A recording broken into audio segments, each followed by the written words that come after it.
What's up, everybody? Welcome back to Be Real. I am here with my brother from the project. You guys will be seeing a lot of these men because these are men that I leveled up with and that I have a true bond with. But my boy Jake Blanchard was in Project Class 002 as my junior instructor. He actually was a guy who walked me out of the project compound after I rang the bell. He gave me some words of advice, and they definitely stuck with me. But I am honored to now be a graduate of the project 007. Mr. Blanchard is the inaugural class of the project 001, but not only is he the inaugural class of the project, he's a dope ass business coach, entrepreneur, business consultant. His business name is called Delta Perspective. He's out of Idaho. You know, you guys, I definitely want to plug you right now because I want people to follow you and connect with you. So you can go to his website, jakeblanchard.com, or IG, Jake underscore N underscore Blanchard on IG. But bro, we spent a little bit more time. We didn't get to really spend a lot of time back in 2019, obviously, but on the bus when we were headed out to our hike on the mastermind for the project, we got to spend a little bit of time together. And I saw that you were not only a badass in life, but you're an awesome entrepreneur. And like most of us, you got a story, but you were never the victim of your story. So, Sure. Mike is yours, baby. Yeah, man. Hey, first off, man, thanks for having me on the podcast. I'm excited. It's fun to watch you and watch all the various things that you're up to, the things that you're doing, the value that you're adding to others, and certainly very cool to be on this vehicle of communication that you're hosting as well. So, again, a little bit about me. Just based out of Idaho, man. I've been here for 15 years. I'm an Alaska kid. Grew up in a small town there in Alaska, and always kind of been interested in business and entrepreneurship and music and MMA and all kinds of fun, savage shit. So yeah, wherever we go today is where we go today. I love it. I love it. And I mean, I know you got a bunch of certifications, which we don't need to go into because, you know, those are just accomplishments, right? Of Yeah. learning the business, right? Learning how to scale businesses, learning how to grow businesses, learning how to better understand how you work as well as how businesses work. But you've invested in a lot of things, but the Jake I see today wasn't the Jake of 10 or 15 years ago. And I know you had some things in your life that, you know, like most of us, we have some fun, but then there's that moment in life where things pivot for us. And I Yeah. know you said when your daughter was born, it was like that the light bulb went off and you're like, okay, I got to step up as a human being in order to be who I want. But give us a little bit of backstory, because you know the Yeah. people that watch this podcast are typically people who have had some hardships. They might feel like the world is happening to them instead of the world is happening for them, right? And I like to help shift the perspective of my folks, right? It's not, the world doesn't happen to you, the world happens for you. But sometimes when you're in the trenches, it's hard to see that. Like when you're 2 years deep in the trenches and you're like, man, this just doesn't get any better. How do you have the faith? Like, tell us about you as a human, and then we'll get into some of the other shit, you know, Yeah. and go from there. Yeah, for sure, man. I was born in Louisiana. Spent my first 10 years of my childhood there. Enjoyed it. I mean, deep South, Cajun people, just, really great kind of down home childhood for the most part. Little adversity as a kid, as far as having a speech impediment. Worked through that in my early adolescence. Was able to kind of overcome my speech impediment and the challenges that brought as far as like learning and retaining information. So nothing too crazy there. Moved up to Alaska when I was 10.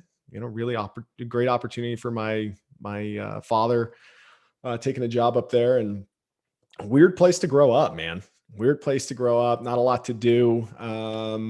As far as the winter times, we weren't like snowmobile, snow machine, what they call it up there, type people. Did a little skiing, stuff like that, but otherwise we were pretty shut in. So I got into music, started playing bass guitar, and through that found my party days a little bit. A lot of it was I would say unknown to certain people. I kind of had my little battles with certain substances. And then on the back end of high school, I actually was dating a gal and moved out here to Idaho. We've been together for 17 years, been married for 11. So real deep partnership there. And, to your point earlier, the birth of my daughter, who's my youngest child, I have a 7-year-old son and 5-year-old daughter. I was a serious professional. Most of college, I took college very seriously, at least sophomore to senior year.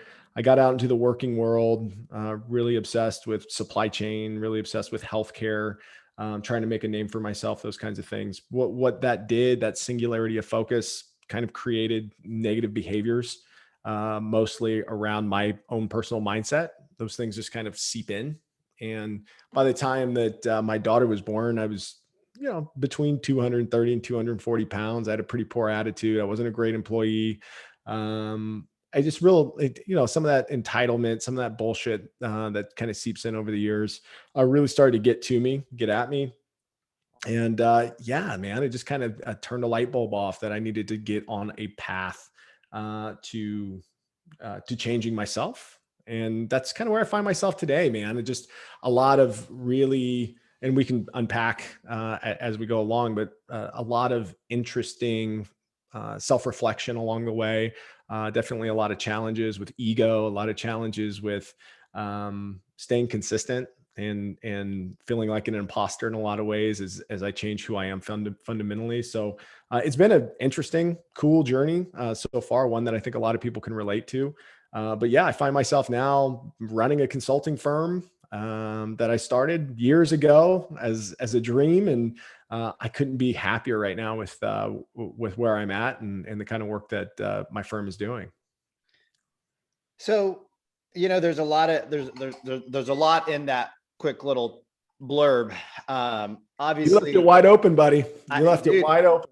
That's why I got my pen and my pad, because I like to go deep, right? A lot of people go wide. I like to go deep. Oh, because, for sure.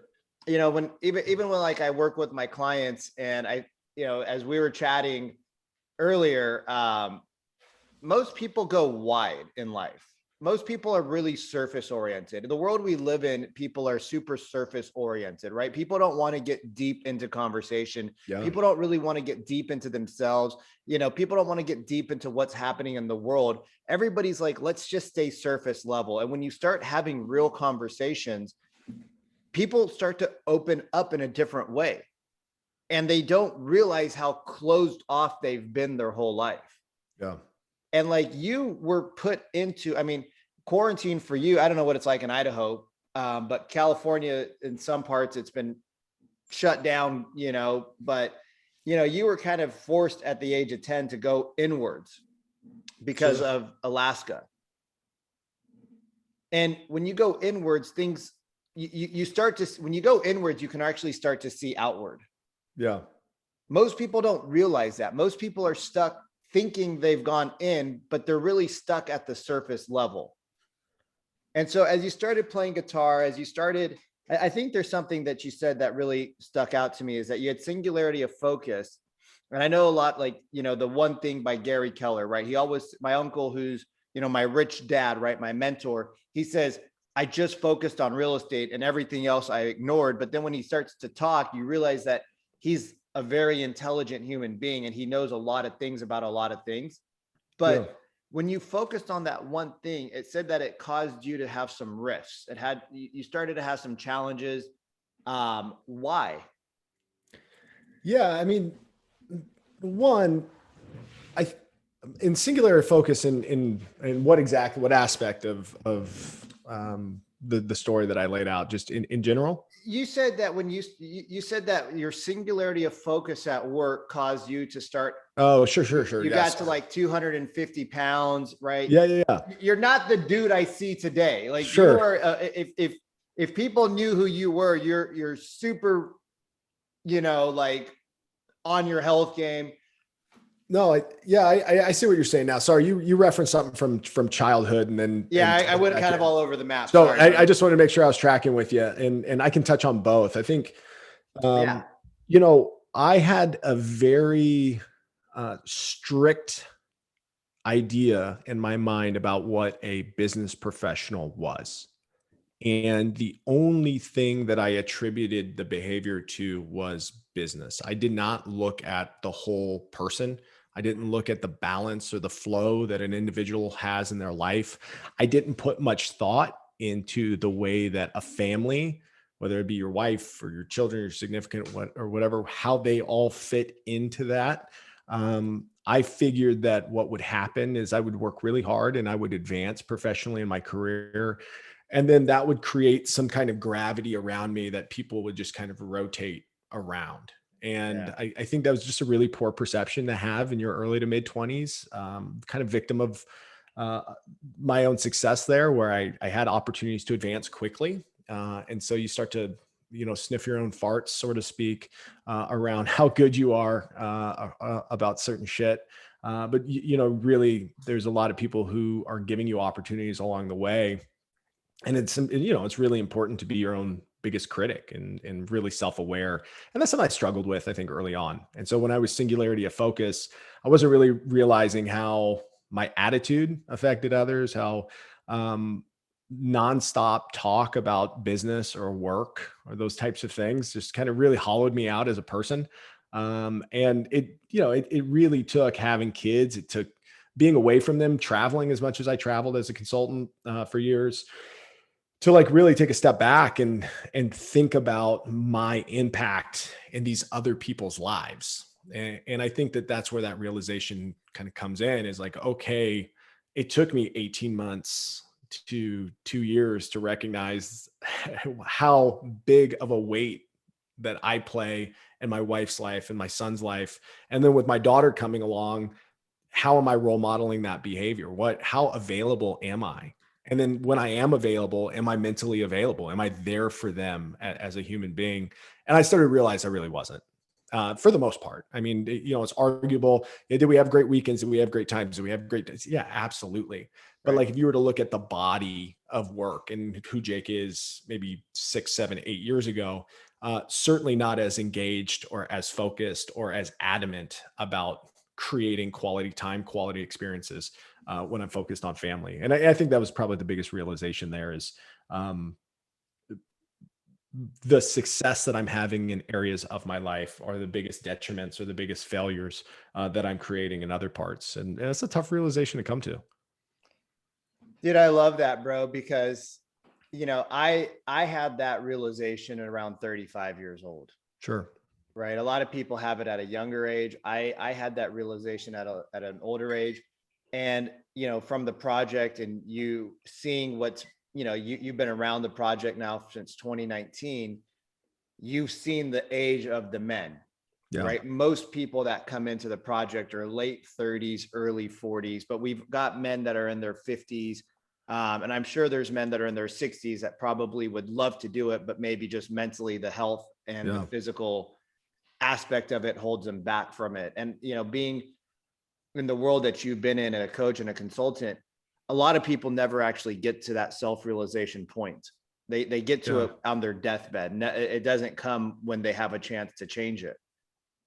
And so the fact that you saw this at a young age and you did something about it is interesting, because the project talks about the 4 F's: family, fitness, faith, and finance. I think the finance is one that everybody focuses on, especially in the Western culture. Everybody talks about business and money.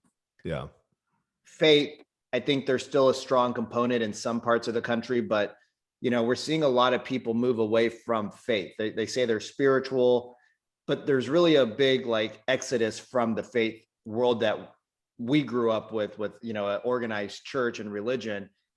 Fitness, I mean, we are living in a world where 70% of our brother and sister in this country are obese. Sure. And then family, I mean, if your body and mind are obese and unhealthy, how do you have good relationships with friends and family, right? Because if you're putting poison into your body and chemicals, it affects the mind. Yeah. And so I love how you said that, when you're away from the family, you realize at that point, I need to do something different. Yeah. Yeah, and that, it's funny you talk about the four Fs, the F bombs as we like to call it, and I Right. use those. Those are, I mean, those are static pillars of my life and something that I pulled from the project for sure, and that I tend to share with other people as we're sharing it now. I mean, I think it's a really great framework to buttress your life against. I think that there's an F that's underlining on all of those things that aren't necessarily always talked about. And one thing that I've learned a lot and I think about a lot is forgiveness. Oh, Right? Like you really have to forgive yourself. And I had to forgive myself from a fitness standpoint to get my journey started. I had to really have that conversation with Jake and say, hey, man, like you're 200, you're on and off. Like some of my friends, they'll see old pictures of me. They're like, dude, you were never that big. And it's like, well, I would balloon, man. I would get really depressed or I get stressed out or frustrated that I'm traveling so much. And, I was contracting with a health system in LA. I was flying back and forth every week. And like, you get per diem, you're sitting there, you're just eating pizzas and drinking booze at night and working late. And you just kind of like balloon up and then you'll get serious for 2 or 3 weeks. And then you'll, maybe lose a little weight when you're going camping or you're going to see a bunch of your friends or something like that. And I lived like that for a while and it was tough, but I had to forgive myself for just not taking fitness seriously or to lying to myself constantly about what I am and what I'm not going to do about it. I think from the same standpoint of the rest of the F's there, the family, the faith, the finances, forgiveness is huge for me as well. I had to learn to forgive people from my past. I had to learn how to forgive aspects of my childhood or people that have done me wrong and those types of things for me to get to build the faith in myself or to build the trust in my family that other people aren't going to fuck me over, screw me over, or manifest in my life in a way that others have in the past. I had to let go of that, and in order to do that, my vehicle was forgiveness. And I started on a journey of that. But what the project really did for me was allow me to stop seeking permission and validation and to truly forgive some of the things that are in the past because they're not serving me moving forward. And I think that's such a valuable lesson there as you're bringing up the four Fs.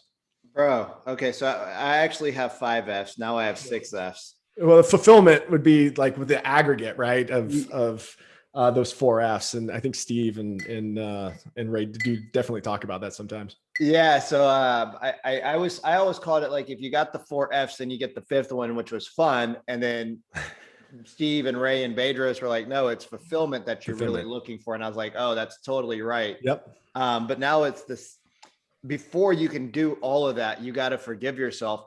But dude, I look at you, bro, and like obviously you were, I was in the project, you had completed the project. I had looked up to you as a man that I was, with a little bit of admiration and kind of a little bit of a bromance, like, if you want to call it that, because you had gone down the road that I was journeying on in 2018, 2017, 2016. And, sometimes people say, oh, why do you bring on the guests that you want? I say, I don't know. I just feel this connection, a calling. I don't know what's going to come out of it, but there's always a little bit of selfishness involved with bringing on certain people, Yeah. right? Because you're going to learn. I would have never guessed that you were a man that had any type of depression in your life or any type of Yeah. like, issues that you needed to. We all have, anxiety and these issues, but you talk about depression. Yeah. And I don't think that's a topic that men are allowed to talk about. We talked about that openly in the project because, when you're going through 70, you don't sign up for 75 hours of hell if everything's okay. So how, it doesn't matter necessarily what depressed you, but I just don't peg you as a dude Yeah. that would have been depressed. It's hard for me even to formulate a question because I'm like, Yeah.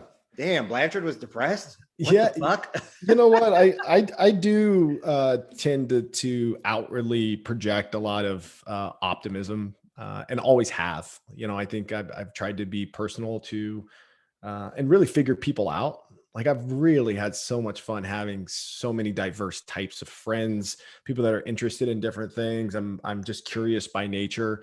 I feel most fulfilled when I'm in those settings around people who are sharing their knowledge with me or doing something that we enjoy.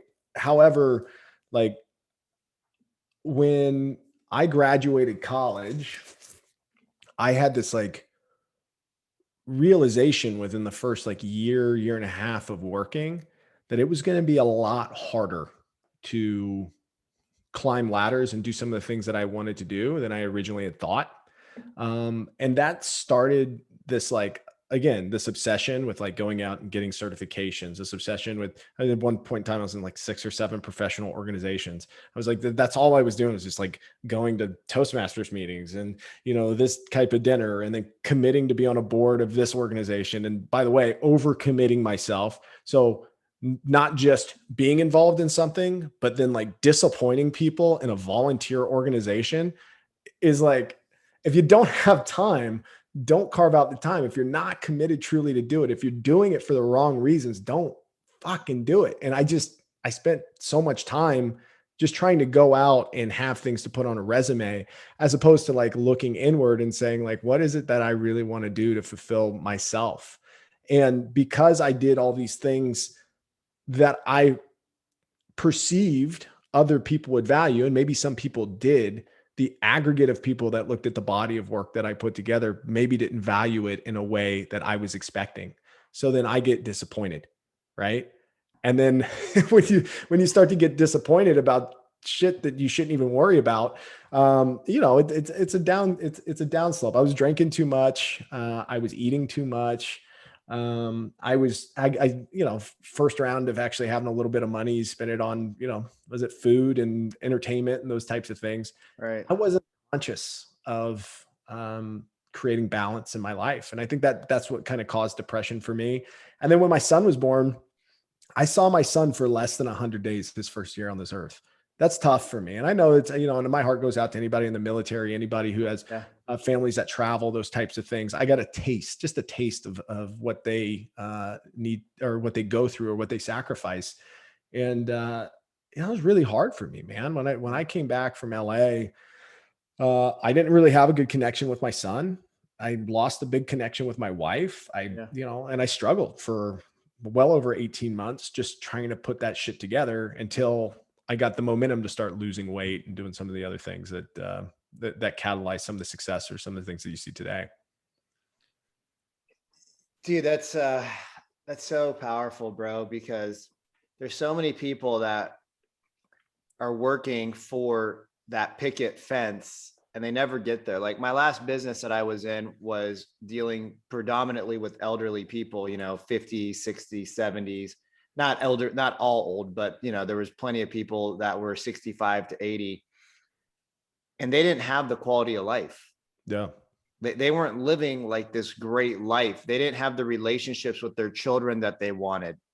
And they would tell me stories, right? I'm 39. I started at 37. I know you're a few years younger than me, but they didn't have the stories with their kids like they wanted. Like, and I would, they would talk to me and I'm like, why didn't you? And they're like, well, we were so busy working for the dream, but now we got to the age where we're supposed to have the dream and our kids don't really talk to us. Our families aren't as great as what we hoped they were.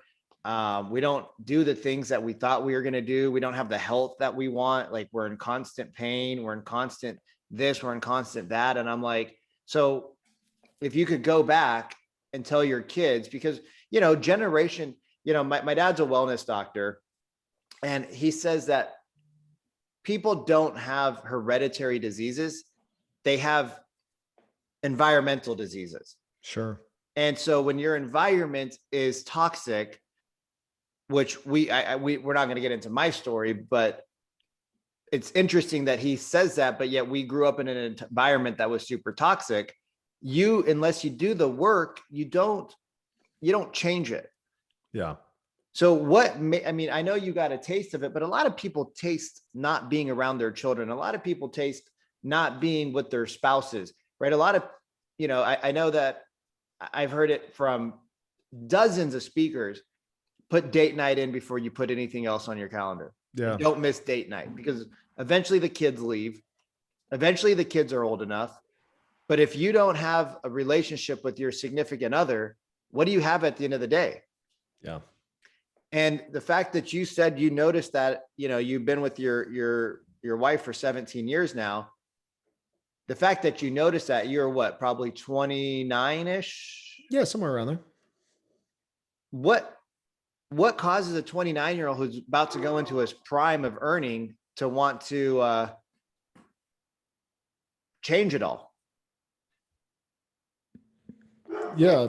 I got a dog barking in the background. Sorry. That's all right. I'm at my friend's house and there's a little dog running around, and it's just the world we live in these days, right? Yeah, I know this this lack of control or complete control of your environment, right? Yeah, I mean Um, that's actually a mindset trick, that it's like what you can what you can control, you can control. What you can't, and it is what it is. yeah. You know, to your point, you know, her and I had just candidly had started to have more and more kind of arguments, disagreements, those types of things about stuff. One, um, my engagement, just kind of generally looking lost, feeling lost, just being kind of sloppy and lazy and just feeling really entitled. I think entitlement is what it is. Like I go out and handle my shit on the road, I get on this airplane, I go work with this client. There's an entitlement that comes along with that. That when you get home, I don't know what I was expecting. I think I expected like rolling up in a fucking chariot and then like coming out and she's throwing rose petals along my feet. Like, oh, thank you, great warrior, for going out and, bringing home all of this bacon. Like, I don't know.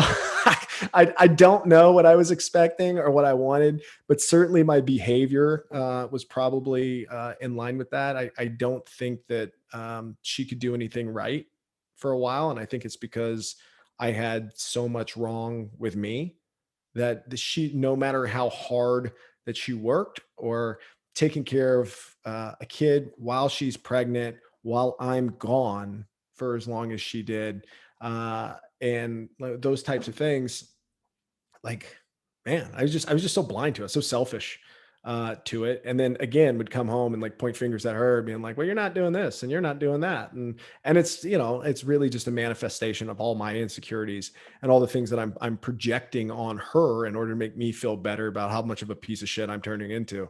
So, I think it started with that. I also think that, there's a couple blips on the radar uh, in this kind of realization. I think one for me was like, hey, you're really unhappy about yourself because of the weight that you've put on. Okay, go lose this weight. And I made a couple efforts. I discovered Brazilian Jiu Jitsu about 5.5 years ago. Fell in love with it. It's something that I do all the time. It's what catalyzed me to lose weight, and then it's what incentivizes me to keep the weight off. It's just, if you've ever been overweight and been in a struggle or a fight with somebody on a regular basis, you'll know it's not fun. So that's one of my things there. But I lost the weight, but still hadn't fixed the problem. So now I was just kind of like a You more felt like an physically imposter. fit. Well, I just kind of felt I was a physically fit asshole.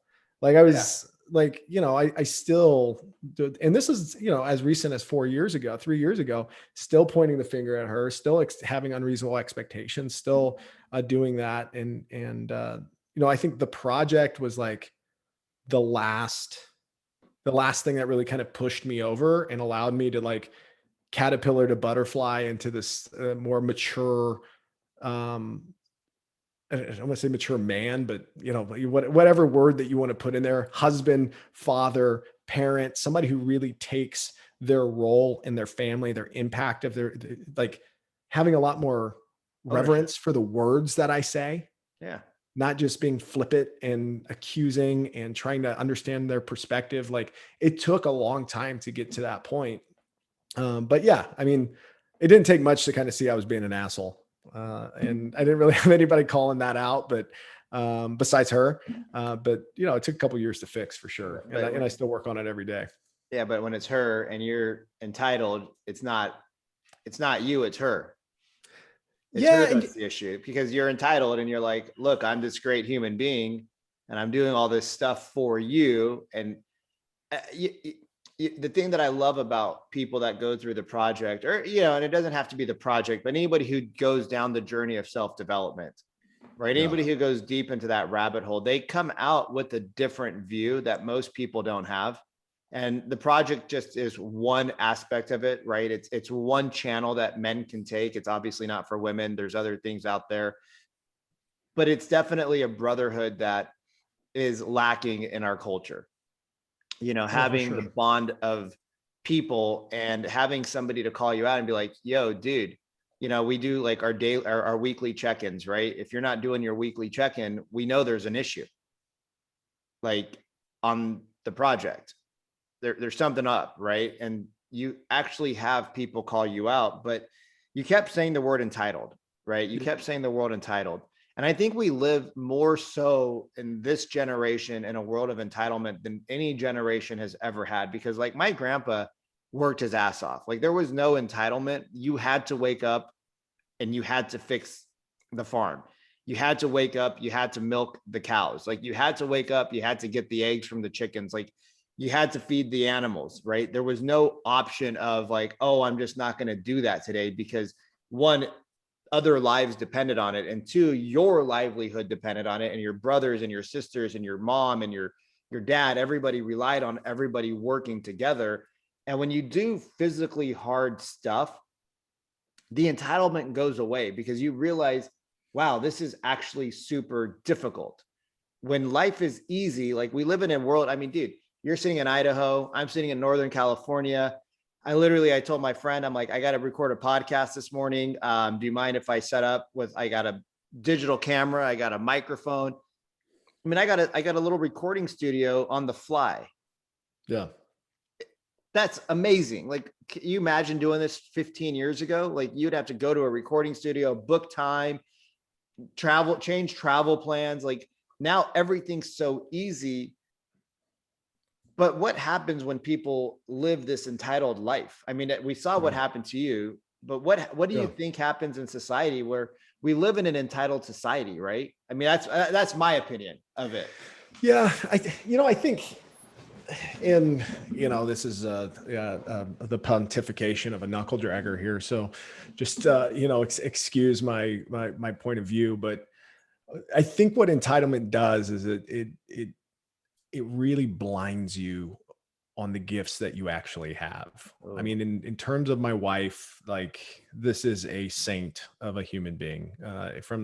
She is one of the most real people you ever meet in your life. She's an absolute savage. She doesn't complain.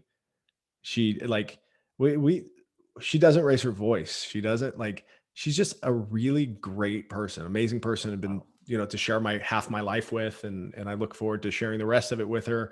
And, to bring in an artificial emotion like entitlement, like a feeling that is an in of one. It is like I'm dealing with entitlement. Nobody else can deal with my entitlement. I deal with my entitlement. So she doesn't have a lens to see what I'm feeling inside. Because to your point, if I was out there picking potatoes all day by hand, right, and she would see me out there picking potatoes, she would see how hard I'm working. She'd see how dirty I am when I come in.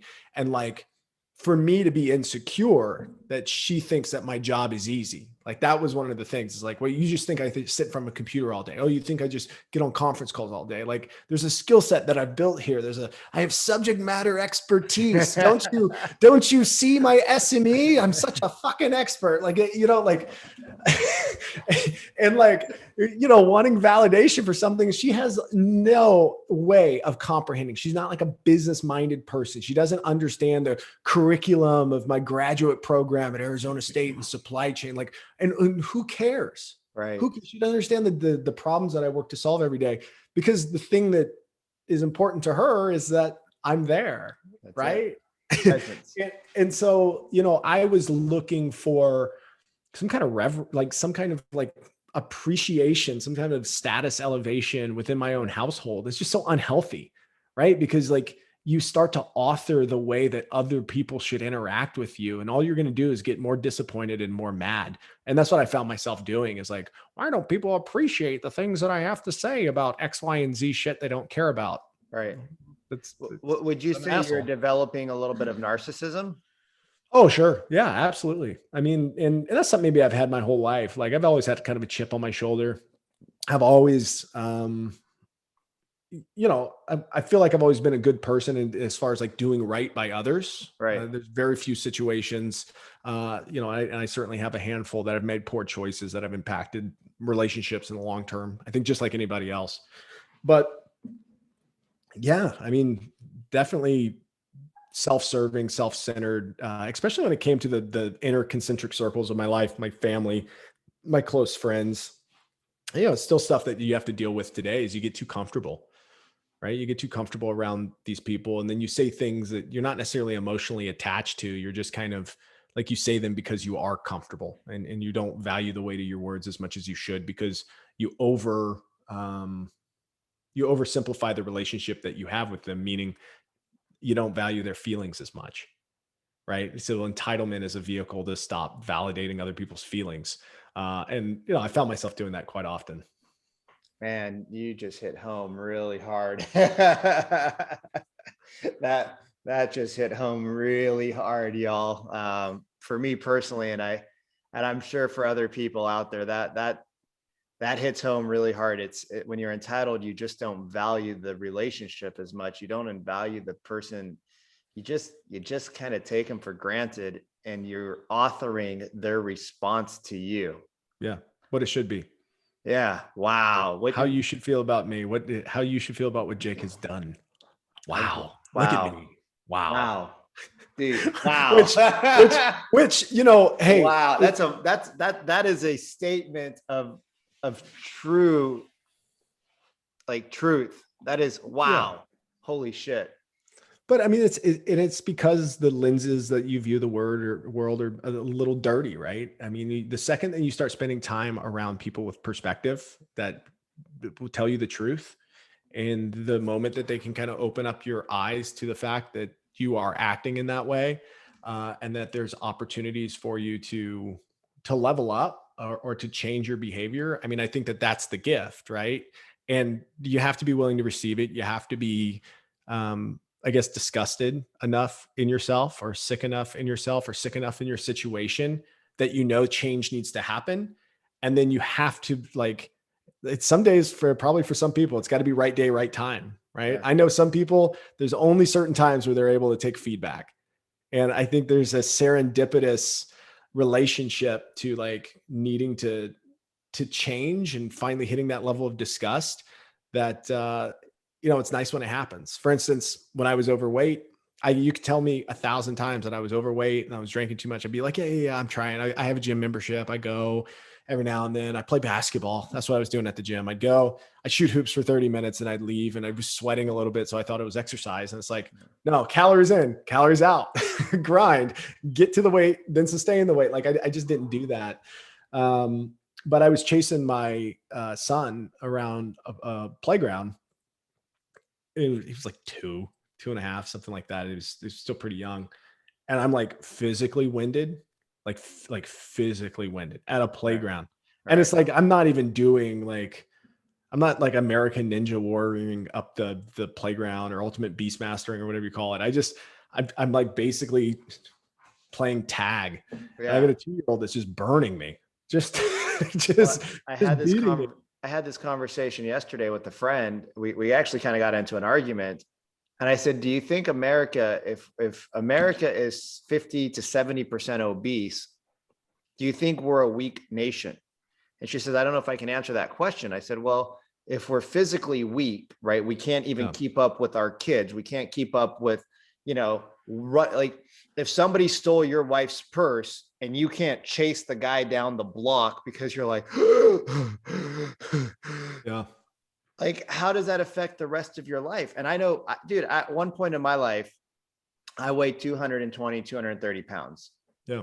And I felt like shit, bro. So you're sitting there and you're fucking disgusted with yourself because you can't play tag with your kid.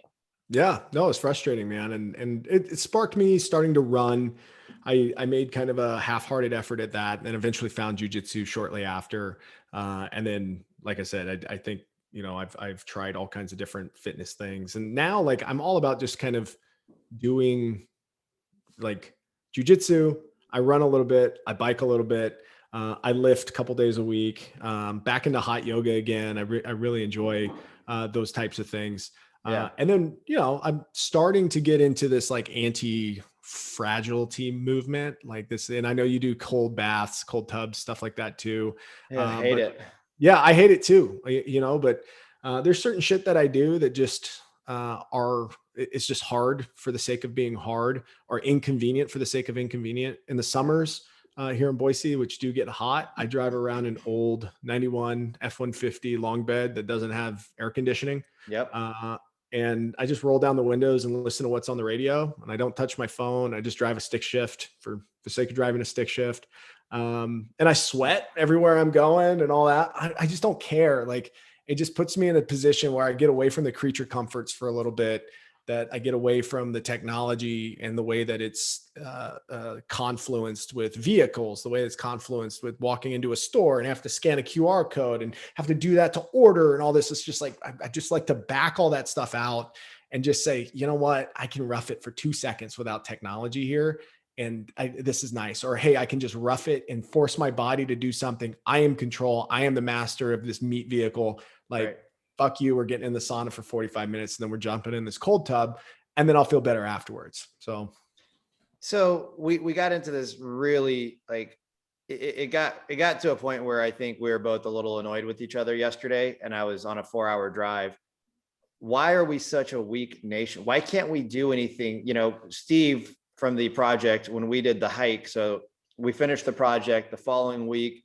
One of the graduates says, "Oh, let's go do a little hike." I was like, "Oh yeah, a little hike. Okay, let's." There's kids involved. I no clue that a little hike was going to be, a 15-hour hike that's going to go 6,000 feet, and it's the second hardest hike in California. And literally, a woman the previous week there was search and rescue looking for her because she slid down a mountainside. And I mean, it was a gnarly ass hike. We got up at Yeah. 6 a.m. and we got back at 9 o'clock at night. Yeah. And so why do we live in a culture where adversity is so shunned upon?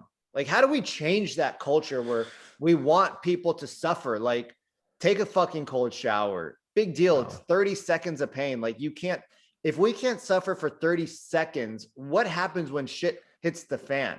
Yeah. It's funny as I'm kind of reflecting and thinking about an answer to this question. I just can't help to lament on the fact that up until about, depending on who you are, up until about 60 years ago, most people just suffered as a part of daily life. Yeah. And I think that, like, inherently that service, this animalistic instinct of having maybe more discipline or having more reserve, or like um knowing the extent that one could suffer and not being in that state and having appreciation that you're not suffering in that way. I think that we are, to your point, probably becoming softer and softer as a collective.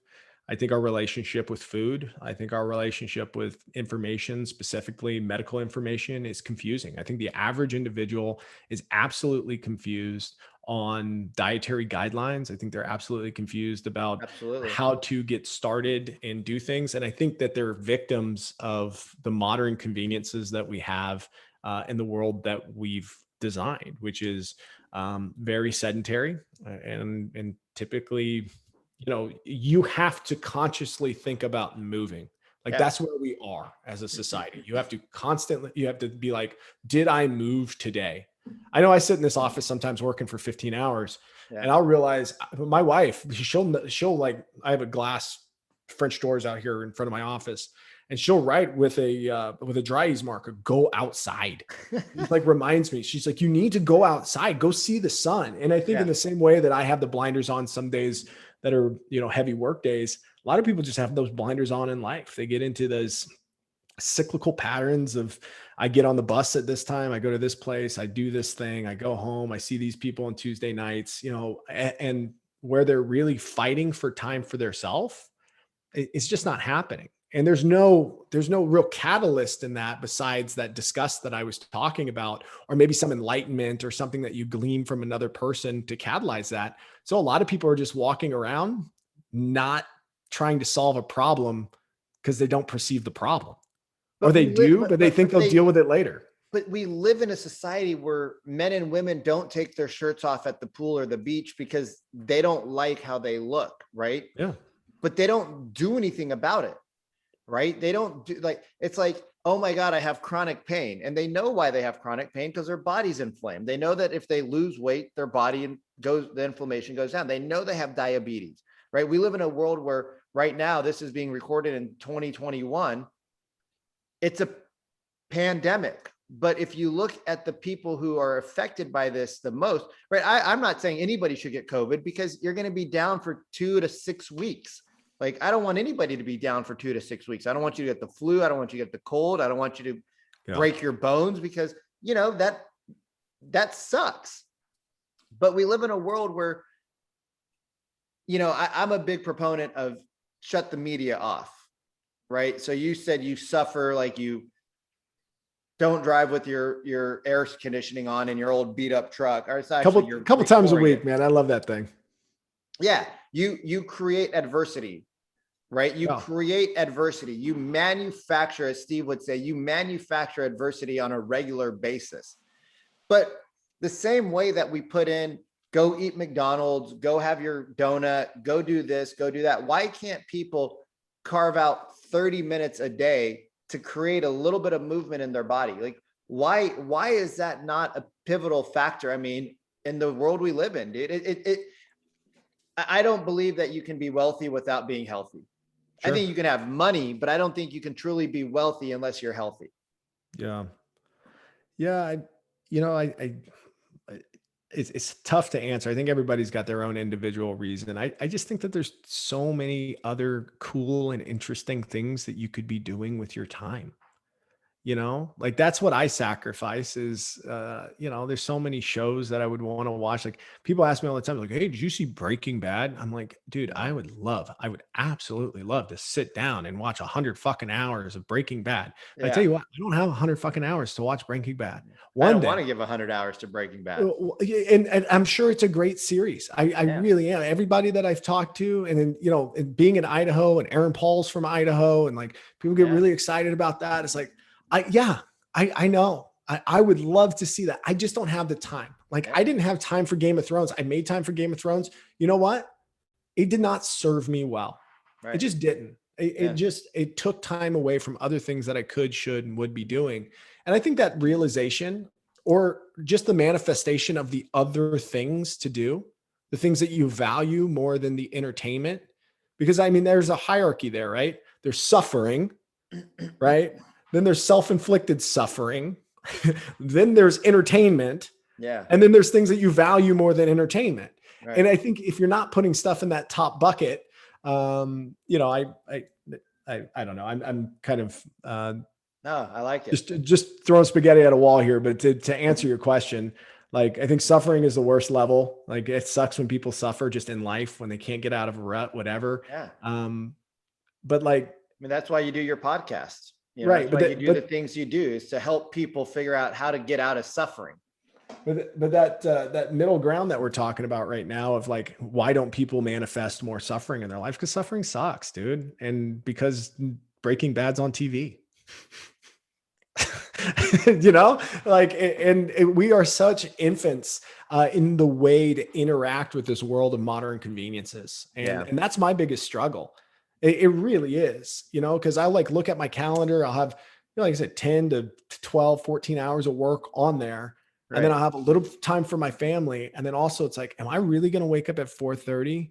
Yeah. And then do a bunch of push-ups or whatever I end up doing that day, and then get in an ice bath before 6:30 in the morning, and then go work all day, and then do jujitsu at night, and then get home at 10 and be absolutely exhausted. That sounds fun to me now because of my mindset. That's where I'm at. Right. But if you would ask me 5 years ago if I would ever entertain that, I'd have been like, no, absolutely not. What are you talking about? Breaking Bad is on. I mean, I was blessed that I lived with a couple of guys that in college that didn't have a TV. It's not because they couldn't afford TVs. It was just like, we don't have TV, we don't have cable. I'm like, but how do we watch video games and stuff like that? Like, we read, we hang out, we surf, we live in Santa Barbara, Vikram. It's beautiful. Like, Yeah. there's beautiful scene, there's beautiful women, there's beautiful things to do all the time. Like, why are we going to be stuck in a house watching a television? And I'm like, 17, I'm like, okay, that kind of makes a lot of sense. And so then I got a big screen TV, right? Like we all do. And I noticed that I was watching a bunch of Netflix and stuff. So I just gave it to my parents. I'm like, hey, mom, can you come over to my place? She's like, yeah, what's up? I'm like, don't have anything in your car. And we take out like a 65-inch TV and I just throw it in her trunk. And she's like, what am I supposed to do with this? I'm like, I don't know. You guys have like 17 TVs in the house. Replace one of your old ones with this new one. And Yeah. she's like, we don't need another TV. I'm like, well, give it away. I don't care. Like, you have people working at your house all the time. Give it to somebody that I don't, I don't want it. Yeah. Like, I don't want it. Like, and when I go to people's houses that have TVs, like, I'm like a little kid, dude. Like, if I go to a hotel, bro, people are like, oh, let's go out and do something. I'm like, no, there's TV. Like, I don't want to move because there's so much to be entertained by. Yeah. But it's like, like you, and I think the people that put suffering not as suffering but as actual real living in that top bucket. I mean, like, I'm out of town and I was like, mom, can I borrow your car? She's like, why? I was like, I want to take my bike with me because next week I'm doing a 4,000-foot race on the dirt. And I'm like, I want to go try to see if, like, as I'm driving, if I can pull over for an hour, do a quick ride, drive a little bit, pull over, do a quick ride. Like, I may or may not be able to, but it's like, I purposely try to make sure that I create adversity in my life. Yeah. But I guess you said it the right way. The technology is so new to us. And maybe the pendulum is over here because it used to be so far over here. Yeah. And we've got to find ways to kind of combat the messaging that we get and to find ways to get people to connect with whatever exercise, dietary, physical movement, whatever it is that serves them best in their life. And I think the digital tech era is going to be really cool for healthcare. I guess I would say like the healthcare tech, not the digital. It's all digital, right? Digital tech. But like the technology that's coming in healthcare, the integration of all these different systems and tools. Like, I think there's there's going to be incentives, right? We're already seeing that with insurance providers and these types of things where like they incentivize more healthy behavior to reduce a risk profile in a pool of insured individuals. It's financial. There's financial benefits to being healthier. But the awakening or the light bulb going off for an individual to realize that the biggest incentive is living a quality life. Yeah. And they could certainly do that if they made the time, the effort, and found ways to kind of figure that out or optimize that. I think it's coming. I think that pendulum will swing back. I think overall hopefully we'll get into a state where we're having healthier people walking around, people that do value a little bit of suffering, if you will, but it's not really suffering, it's just enjoyment. And you do ice baths.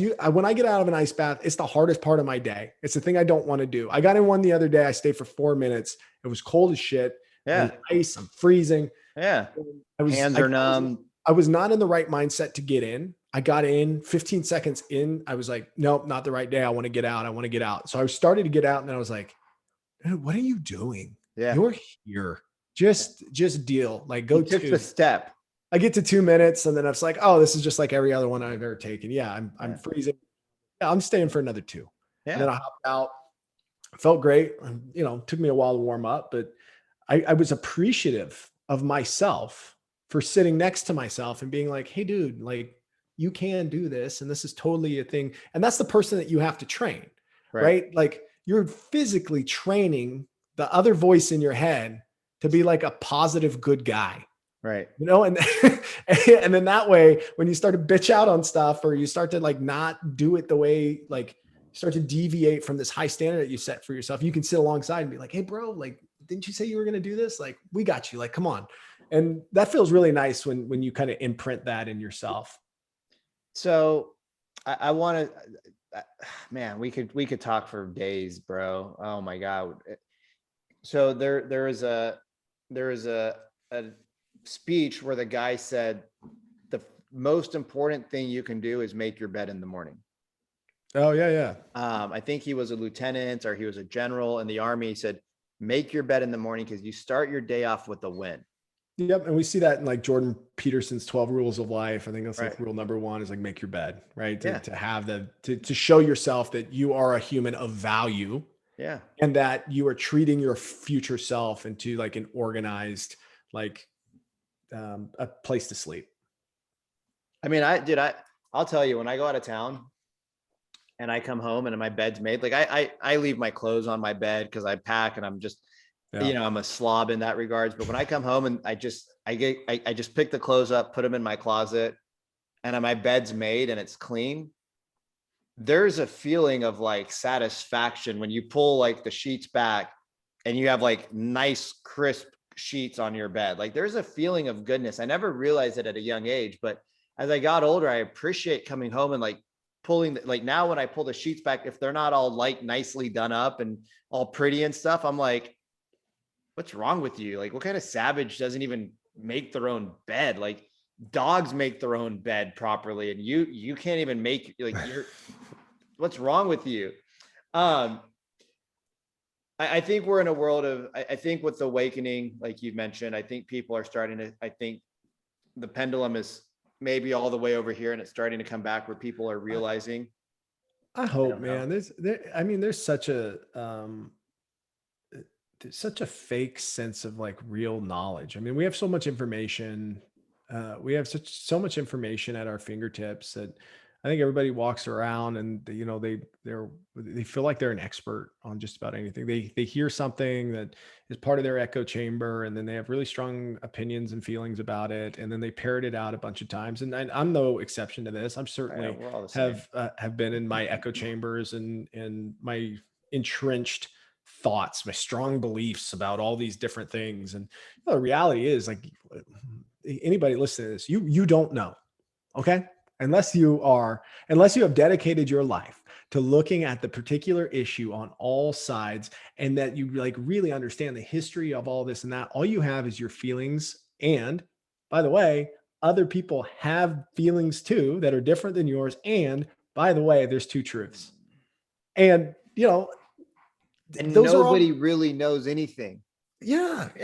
And that's why I think the working out so hard. I think this keeping the behaviors are so hard. I think I think it all boils down to the fact that everybody knows when you tell them they need to lose weight, they go, yeah, I know, I know, I know. And it's in the same thing as like when they tell you about their political views. It's the same thing when they say, hey, I know this. Like I am a person and I have a social media feed and I know these things, and I'm very confident about them. And so you can't tell me anything that will help me open up my eyes. And I think the more that people think that they know, the more closed off they'll be to the outside eyes of other people who could really maybe change their life in a blind spot, similar to how I was able to sit down next to myself and kind of work through some of the changes I needed to make. That wasn't without being receptive to other people's feedback, specifically my wife's feedback. And I spent a lot of years thinking that I knew, and I didn't know. And so that's what I hope for. I think, to answer your earlier question, like what's it going to take for people?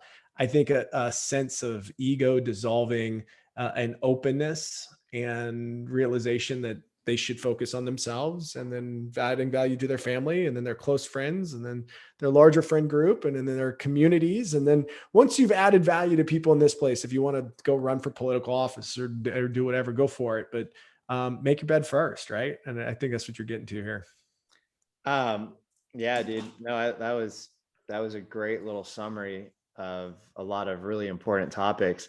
I wanted to shift for a few minutes. I know you got to go, Yep. and but I wanted to shift for a few minutes and talk about how all of this growth that you have, because you do work as a consultant and as a coach, and you do work with other entrepreneurs in your own businesses that you co-own with them. How has all of this development in your life translated to your clients to make them more successful and more, Yeah. more of a round human being, not round like large, but Yeah. well rounded, I guess. Yeah, I had an opportunity to first start my consulting firm back in one. It's always been the plan since 2008. I've had the name Delta Perspective. The website's deltaplife.com if you want to go check it out. But I said, I'm going to work on strategic planning, project management, program management, supply chain issues. Like these are the areas of interest for me. Continuous improvement, those kinds of Lean Six Sigma, that kind of stuff. So I start the firm conceptually in 2008. I actually launch it in 2013. I go out and spend a couple years um, running it. I had a primary contract and I was starting to staff other people on some gigs.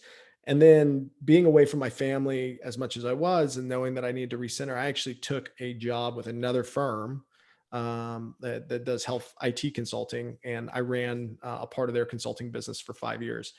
And during that time, I'm not a great employee. I'm just be completely honest with you. Like I'm I believe it. definitely an entrepreneurial mindset. I definitely kind of feel like I voice my opinion. Anybody who worked with me during that time will tell you I wasn't shy about saying how I felt, not just about management styles, but about what we should do as a company and all that other stuff. And maybe some of that was misplaced, but I certainly was true to form for me.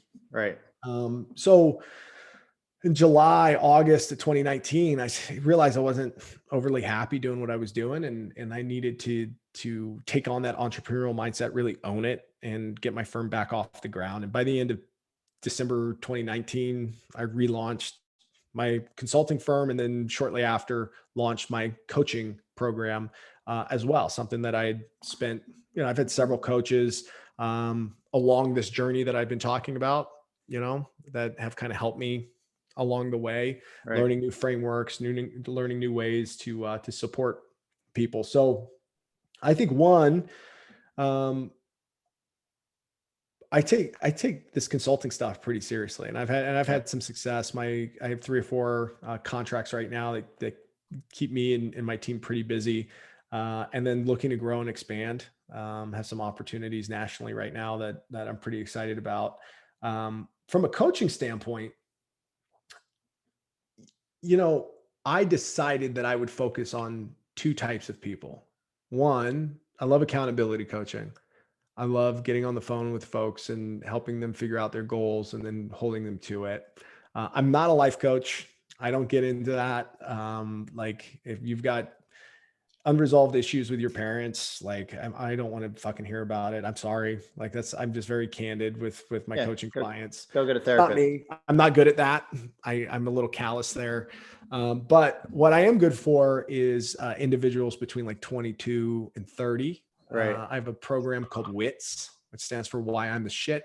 And it's a value kind of anchoring program that allows people to really figure out what it is that they want to do. I've had a lot of success implementing this lately, and yeah, it's really starting to take off. So, I'm liking what I'm doing. I think that my clients get my perspective. I'm very real about my past experiences, my failures, and those types of things, and then try to simplify the frameworks that I apply or work with them on to add value into their life, which just includes being able to identify what you value about yourself, and then creating reminders for yourself as you're, authoring those goals, kind of like what we talked about earlier. And I noticed, I remember that when we talked, you really have a passion for the youth. Yeah. And I find that really exciting. And I know that some of the things you do, I'm like, man, you practically give some of it away. Well, you give a lot of it away because I think maybe it makes you feel good, but it's also a way to contribute back to the pendulum swinging the other way. Yeah, I do, man. I usually take on 1 or 2 clients at a time that I have in either some kind of professional courtesy, like a trade of some kind, or just to do. Like if they have nothing to offer, just to do to kind of reset. I usually keep those engagements like 8 to 12 weeks at most, maybe twice a month kind of thing. But for certain people who are at a fork in the road in their life, having somebody come in and pour into them in maybe a way that they never have had before, those people take what you give them and they spread it like wildfire. the people that are in their friends group, they see that change in them almost immediately, and that they level up people around them. So like to be able to catalyze the growth of an individual to at least impact, hopefully for the long term, but at least in the short term, the people that they spend the most time around is really cool. You know, like I've Yeah. got one guy, you know, just working with him, getting him back in the gym, getting him thinking about his career and being professional, all that. Now he's got this friends group and they run all the time and they do all these different things. And he was the one who sparked all that. And I get so much value out of seeing those types of things, though, you know, from a time standpoint, it's a fraction of how much I really like to put into stuff like that. Maybe something aspirationally long term. I love it, man. Um, well, everybody, Jake's a dope dude. If you guys hadn't figured that out by now, super passionate, super intelligent, but just cares, really. You know, that's what I took home from our conversation at the end of the project. You know, you spent the extra couple of minutes with me as the Uber was rolling up, and you know, we had some really, I don't remember what they were. Obviously, there was, you know, 40 or 50 hours of torture prior to that. So I just remember I felt the heart, Sure. you know, like Yeah. you don't necessarily need to, people don't know what you say until they know that, or they don't care what you say until they know that you care. Yeah. And I could just feel the heart, you know. We shook hands. I remember there was a handshake, and there was some eye contact, and it was like, it was so meaningful, dude. And I'm like, this is a guy that I want to come back and finish what I started, because I know that this is a guy of quality caliber that doesn't just say shit for the sake of saying it because it sounds good on a resume. I appreciate that. And I don't, and I just, dude, it's imprinted in the heart, you know, like Yeah. that was an emotional moment, that last hour or two. I don't know how long it was, but you know, that was an emotional moment for a lot of people. But it definitely changed my life. And then Yeah. our words on the way out changed my life. Sitting with you on the bus, I could see that you're a man that loves changing people's lives. And so everybody go to his website, jakeblanchard.com, reach out to him on Instagram, Jake_N_Blanchard. Couple of words of wisdom though, bro. I mean, you already dropped like 2 hours of wisdom, but you know, I think the biggest thing, and I think for you, if I can share my perspective on that story quickly, is like, you know, you just want the best for people. Like people show up to the project to get better, right? That's what they do. They show up because they want to put the time and the effort. And it's tough to see people ring that bell, man. It was tough to see people in my class do it. It was tough to see people in your class do it. It is a reminder, a really stark reminder of um,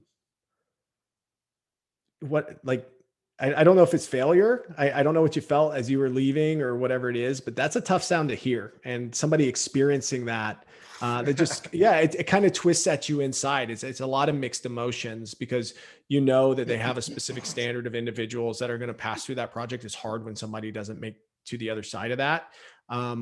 But I saw enough fire in your eyes of like, hey, you said, hey, I'm coming back. I'm going to do this again. Like I'm going to make it through. And it's like, I believe you. And it is so cool to have been on the bus with you there in Vegas a couple months ago, and to get to reflect and get to connect in a deeper way. So I share the same sentiment as you. Like it was a profound moment for me as well. As far as words of wisdom, man, like we got this. Like that's the biggest thing. Like as a collective, as a society, as a whole, as a people, like we've got this, man. We just got to love each other. Like I don't want to say love each other again, like, but just, hey, not everybody thinks the same way. That's a beautiful thing. yeah. It's a beautiful thing. And not everybody's an idiot because they don't think like you. And that's a beautiful thing.